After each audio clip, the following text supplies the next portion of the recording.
ଶ୍ରାବଣ ମାସରେ ଆଇଁଷ ନ ଖାଇକି ହବି କ'ଣ ଖାଇବେ ଟେନସନ୍ ହେଇଗଲେଣି। ମୁଁ କିଛି ବି ପାରୁନି ଜାଣି। ବୋଉର ଫରମାଇଶରେ ତିଆରି କଲି ସୋୟାବିନ୍ ବରା। ବୋଉ ଥରେ କହିଥିଲା କେମିତି ତିଆରି କରୁଛୁ ମୋତେ ଟିକେ କରିକି ଦିଅନ୍ତୁନି। ସେଥିପାଇଁ ତା ପାଇଁ ଆଜି ସୋୟାବିନ୍ ବରା କରିକି ଦେଇଦେଲି। ଦେଖିଆ ଖାଇକି କହିବ କେମିତି ହେଇଛି ବୋଲି। ହବି ଆଣି ଦେଇଛନ୍ତି ଛୁଇଁ, କାଟି କାଟି କରି ଭାଜି ଭାଜି କରି ସରୁ ନାହିଁ ସିଏ ତହିଁ। କେତେ କାଟି କୁଟି ଭଜା ମୁଁ କରିବି, ସନ୍ତୁଳା କରିବି, ବେସର କରିବି ଯାଇ। ଆଜି ମୁଁ ଗୋଟେ ବଢ଼ିଆ ଚମତ୍କାର କରିଦେଇଥିଲି। ବିନା ଚିଙ୍ଗୁଡ଼ିରେ ଚିଙ୍ଗୁଡ଼ି ତରକାରୀ କରିଦେଇଥିଲି।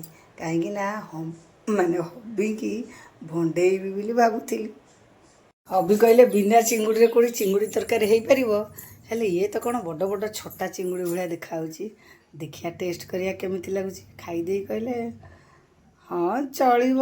ତାଙ୍କର ତ ଗୋଟିଏ ନିଶା ଆଇଁଷ, ଆଉ ଯେତେ ତମେ ଏପଟ ସେପଟ କରି ଦେଲେ ବି ସେ ଶୁଣିବେନି। କହିବେ ବେଶୀ ମୋର ଚିଙ୍ଗୁଡ଼ି କଥା ମନେ ପଡ଼ିଯାଉଛି ପୁଣି।